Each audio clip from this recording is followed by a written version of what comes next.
아, 이제야 어찌 우리 그날 6.25 노래의 서도에 우리 소재를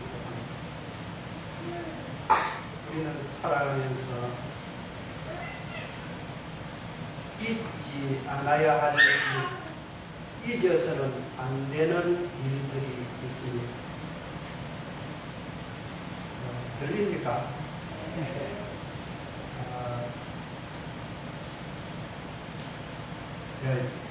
이빨을 밑에 2개를 지금 공사 중에 있습니다. 그런데 그게 이밑이 부어가지고 새벽에 말이 안 나요. 그래서 약을 먹고 조치를 하고 한다고 했는데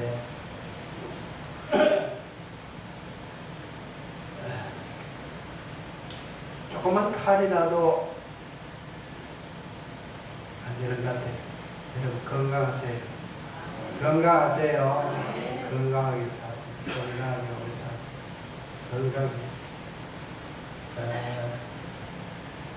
김재작 권사님이 왜 마스크를 해가 다니는지 알겠습니다. 아, 이제야. 이성경 지사님 출석한 날.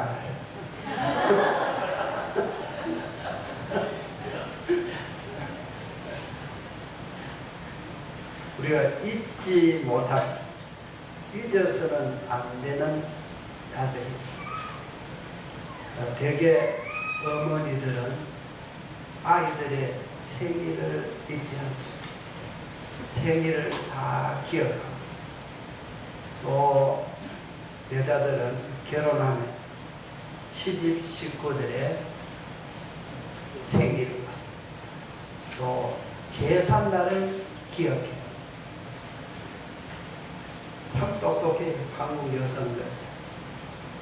시집 가가지고 시집 식구의 생일과 제삿날을 기억한다는 게 쉬운 일이 아닌데 여축 없이 기억하고 그날을 준비하고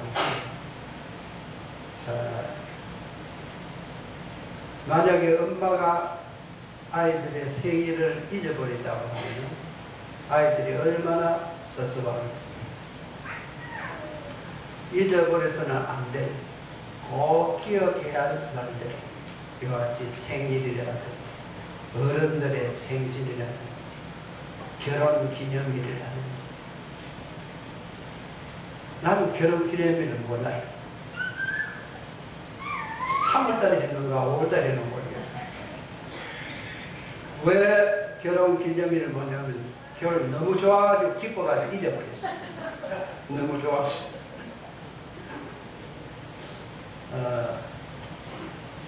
여러분 안 잊어버리신 분은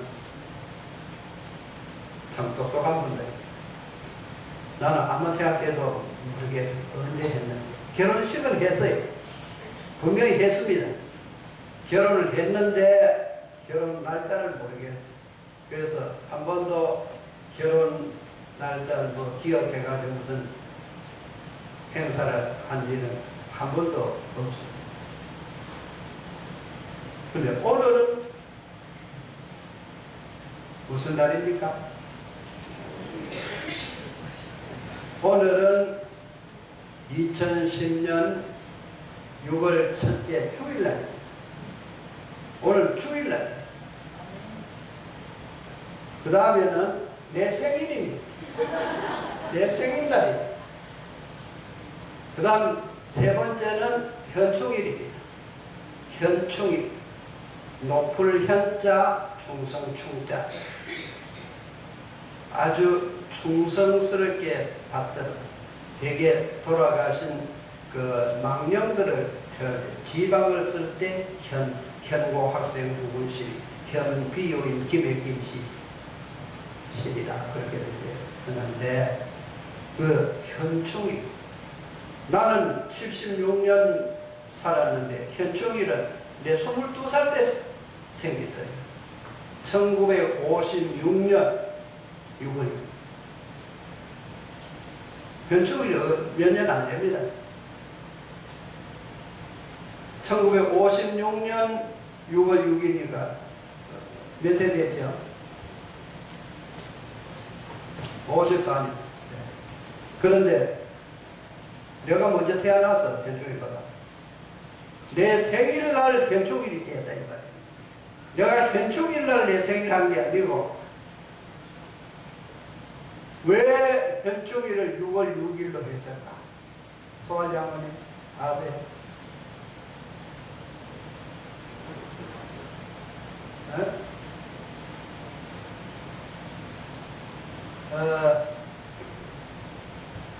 우리 소환 장모님은 기억하실 만한데 6월 달에 어느 나라 없이 순국 선열들을 기리는 추모하는 날이 다 있습니다. 변총일이라는 이름은 안 같대도 그런 뜻을 가지고 추모하는 날이 있는데 우리나라에서는 1945년 개방이 되고 1948년 대한민국 정부가 설립이 되고 2년 있다가 1950년도에 전쟁이 일어났어요. 6.25 동란. 한국전쟁이라고 합니다만 6.25 동란이 일어났어요. 그래서 많은 사람들이 죽었습니다. 조국을 위해서 산화했어요. 젊은 사람들이 죽었어요. 이를 기리기 위한 변충일을 6월달에 하는데 그해 6월달에 대개 망종이라는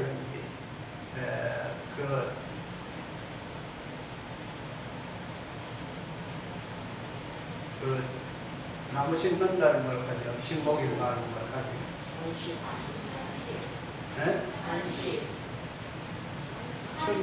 한식 맞아 한식 뭐 그런데 그때 1956년도에 그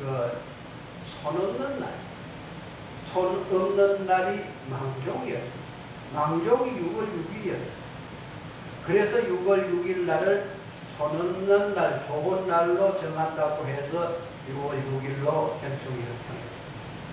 손이라고 한 게 뭐냐 하면은 되게 손 없는 날 이사 가자, 손 없는 데로 어디 가자 그런 말 하는데 그거 우리가 믿을 거는 못 되지만은 그건 악기가 못 되도록 장난치는 거예요. 해방하는 것을 말합니다. 그 악기가 해방하지 않는 날이 손 없는 날이다. 그 손 없는 날이 6월 6일. 내 생일이 이렇게 손 없는 날이 맞지. 그래서 6월 6일을 내 생일 좀 빌려달라 해가지고.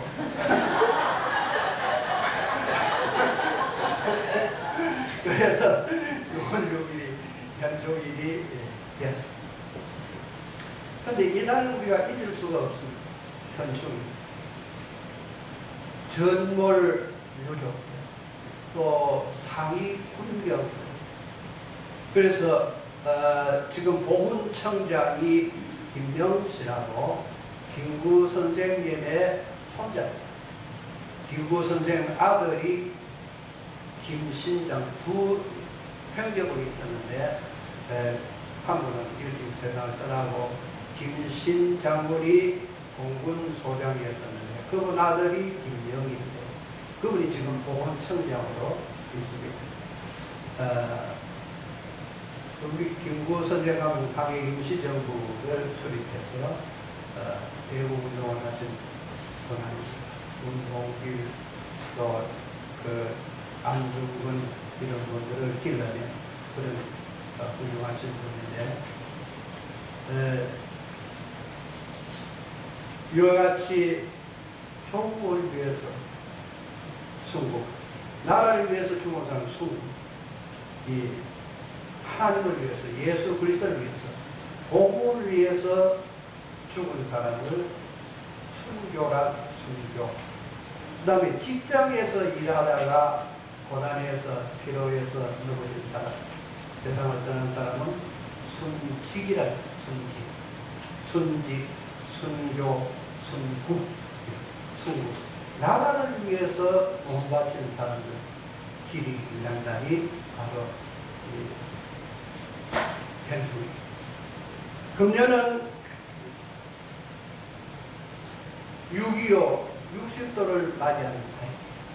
그래서 이번에 우리 개신교단 협의회에서는 6.25 행사를 6월 23일 수요일 저녁 7시에 대구 보훈병원에서 기념 행사를 가져 특별히 전몰 유족들, 사기 전상자들 이런 분들을 위해서 그분들을 위로하고 대접하는 행사를 하게 됩니다.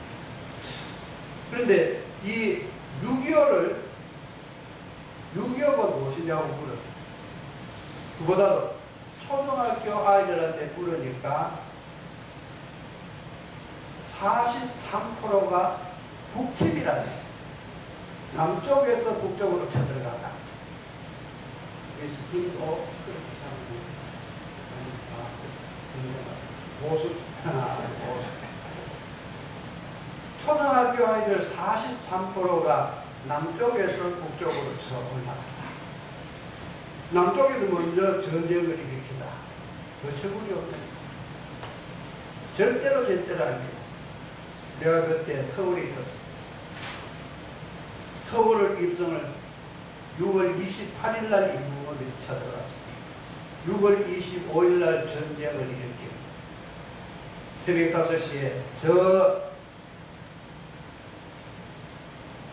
구시전사에 아니 그때 전사에 그 왕청길에 38선에서 도발해가지고 물 밀듯이 쳐내려와서 당구를 몰고 쳐내려왔습니다. 그래서 서울에는 6월 28일 날 아침 들어왔습니다. 그 전쟁은 1950년 6월 25일 날 휴일날이었습니다. 휴일날이게 모든 사람들이 다 쉬러 가고 군인들이 다 휴가를 갔습니다. 대한민국 군인들 그때 국방경비대거든. 군인이 아니고 국방경비대. 일본에 지금 군인이 없지 않습니까? 일본은 자위대. 근데 우리는 그때 국방경비대에서 경비대. 그 해구심하고 모두 놀러 갔습니다. 그런데 내가 서울에서 공부하고 있는데 휴일날 노는 날이니까 우리 형수는 그 교회가 우리 외사촌 두 분이 우리 집에 놀러 들게 했어요. 한 분은 육군 소위고 한 분은 경찰이고 사촌가인데 우리 외사촌 두 분이 그분 한 분은 영등포에 살고 한 분은 농산에 육군 소위인 우리 외사촌이 한강을 건너서 오는데 기사이거든요. 6.25 전쟁이다. 뭔지 모르고 전부 서울 역대로로 모이라. 그래서 그리 가죠. 그때는 휴대폰도 없고 전화도 없으니까 그럼 연락도 오지 마. 우리는 기다리고 있는데 안 전화. 근데 남녀를 중에 전쟁이다. 이 나라를 어떻게 잊을 수가 있겠습니까? 조국을 원수들이 짓밟아오던 거라. 그래서 많은 사람들이 희생을 다. 이산 가족이 6천만 명이 넘는 이런 비극적 현실로 나타나기 때문에 이걸 초등학교 아이들한테 물으니까 남쪽에서 북쪽으로 쳐들어갔다가 가장 차는 이야기. 택도 없는 이야기를 하는가 하면은 서울의 모 대기업에서 신입 사원을 모집하는데 거기 면접을 봤어요. 중력이 면접을 보는데 6.25가 무엇이냐. 5명 중에 2사람은 모른다. 2사람은 6.25가 뭔지 모른다. 6.25를 안다하는 3사람이 대답이 뭔가 하면은 호남하고 영남하고 싸웁니다. 안다하는 게 영남하고 호남, 전라도하고 경상도하고 싸움. 그 다음에 나머지 두 사람 중에 하나가 6.25가 뭐냐, 광주사 5.18 광주사를 착각했겠지. 착각. 그리고 나머지 한 사람이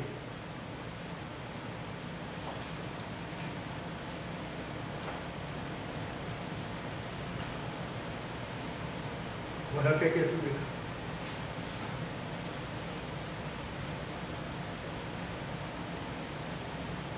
우리나라에서 없는 일이다. 6.25가 우리나라랑 상관없는 일이야.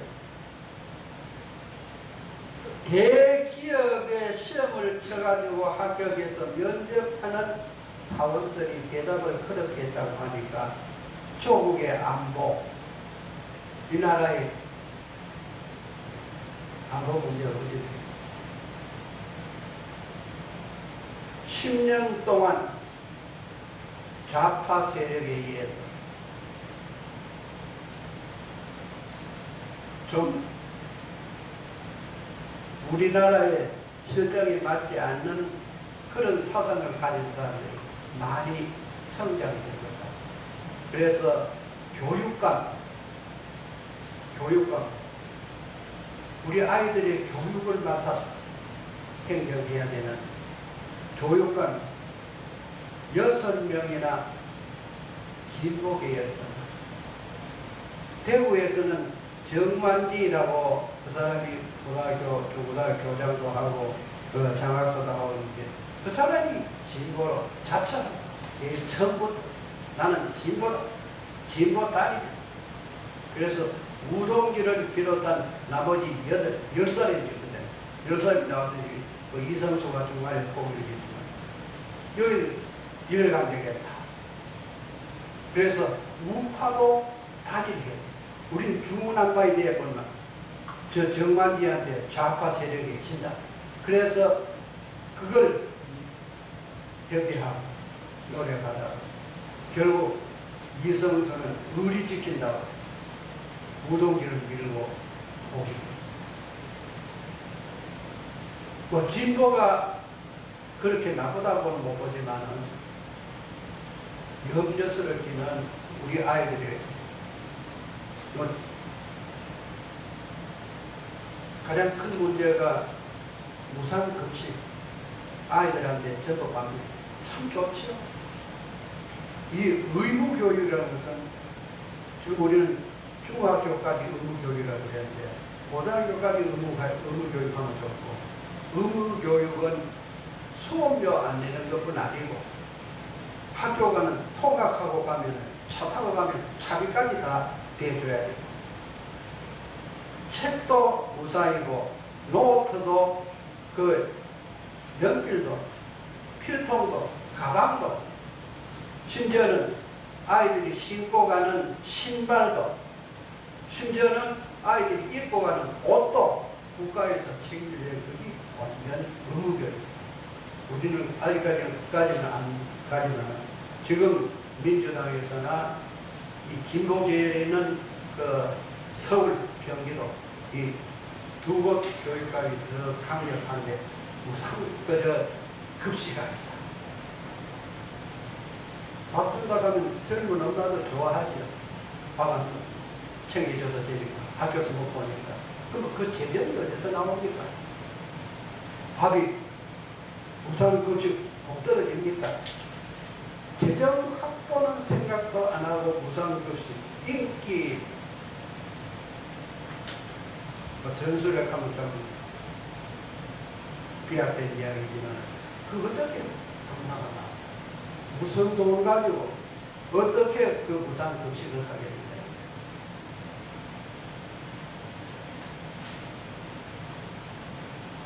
이런 여러 가지 문제를 우리 교회가 걱정을 안 하나. 이들이 조국의 원수들이 짓밟아 오던 그날부터 그날은 잊지 말아요. 잊지 않아야 돼요. 꿈에도 잊어버렸잖아요. 백척간도에 서 있는 우리나라. 오늘 여기 예레미야서 1장 13절에 보니까 네가 무엇을 보느냐? 끓는 가마를 보느냐? 적절 끓는 가마가 불에서 나무로 기울어졌어. 이게 우리나라의 형극이 아니고 뭐겠어? 우리나라의 형상이 아니고 뭐겠어? 북쪽에서 끓는 가마가 쏟아져. 끓는 가마에 물이 펄펄 끓는 물이 쏟아지면 머리가 다 부어지고 사람은 죽겠습니까? 그게 북에서부터 남으로 기울어졌다. 오늘 이 본문 말씀이 보니까 예레미야 선지자가 본 판단입니다. 북에서부터 남으로 기울어지는 끓는 가마를 보나이다. 바빌론이라는 그 주변에 강대국에 있었습니다. 망하게 될 것을 예비합니다. 왜 망하게 되냐? 끓는 가마가 왜 북에서 남으로 기울어졌느냐? 하나님 말씀을 분명히 합니다. 예레미야 선지자의 말씀을 듣지 않았기 때문에, 우상을 숭배했기 때문에 바로 서지 않으면 이런 꼴을 당하게 됩니다. 걱정되기는 감히 국가의 원수를 이 공석상에서 변론한다는 것은 도리상 안 맞는 이야기지만 우리 이명박 대통령을 위해서 기도해야 돼요. 그 어른이 장로님이 아니면은 도구로 뛰든 서로 뛰든 우리가 관섭을 하지 않겠는데, 장로가 돼가지고 어떻게 술을 뻘뻘뻘 마시고 폭탄주를 무엇을 폭탄주로 하냐면 폭탄주가 마시는가 뭔지 모르겠는데 폭탄주까지 마시다. 폭탄주를 마시면 그게 독한 거 아니겠습니까? 모르지만은 폭탄주가 뭔지 모르지만은 보통 술 마시고 그게 한이 안 쳐서 2차, 3차를 가지고 폭탄주를 마셔가지고 곰비가 돼가지고 길거리 쓰러지고 장관들은 전부 그 모양을 만든다는 그런 이야기가 있습니다. 이런 꼴을 하나님이 그냥 보시겠습니까? 하나님이 그냥 보고 두시겠습니까? 이번에 한나라당이 참패를 봤습니다. 7월 달에 8군데 국회의원 보궐선거가 있습니다. 이 지방선거지 국회의원 선거는 아닙니까? 지금 현재 국회의원은 배가 넘는 후배가 한나라당이 아직 지키고 있습니다만은, 여러분, 민주당에서 강력하게 야당들이 연합해서 대외 투쟁을 추구하는 것을 여러분 기본성에서 보셨죠? 실망하죠? 한나라당 지도자들이 사표를 내니까 정은천 그 국무총리를 비롯한 내각 총사퇴를 촉구하고, 그러면 무정부 상태가 되고 어땠을까? 내각을 대통령 혼자 댕거리 놔도 밑에 장관들 다 사퇴하라. 대안이 있습니까? 야당의 말을 들어야 되겠습니까? 우리가 생각해도 어떻습니까? 우리 정치 잘 모르지만 우리가 생각해도 어떻습니까? 그런 소리를 대통령 이명박 장관님께서 들어서 마땅하다니, 들을 짓을 했다는 거예요. 하나님 앞에 너무 오만했어. 너무 건들거렸어. 착실하지 못했어. 진실하지 못했어. 믿음은, 여러분, 이거는 뭡니까? 이거 누가 하는 짓입니까? 불교인들이 하는 일, 인사법이에요. 한나라 지도자들, 대통령을 비롯한 영부인까지도 이래 있어요. 이것 자체부터 고쳐야 돼. 인사하는 것부터 고쳐야 돼. 믿음으로 바로 서야 돼. 끓는 가마가 북에서 남으로 기울어진 이 현상을 보는 예레미야 선지자가 얼마나 안타까웠겠습니까? 지금 우리 교회는 이 환상을 보는 이 시점에서 나를 위해서 기도해야 돼. 대통령을 위해서 기도해야 돼. 위정자를 위해서 기도해야 돼. 그래서 더 어렵지 않도록, 더 혼란하지 않도록 성장하고 발전하고 부흥하는 대한민국 되기를 우리 기도합시다.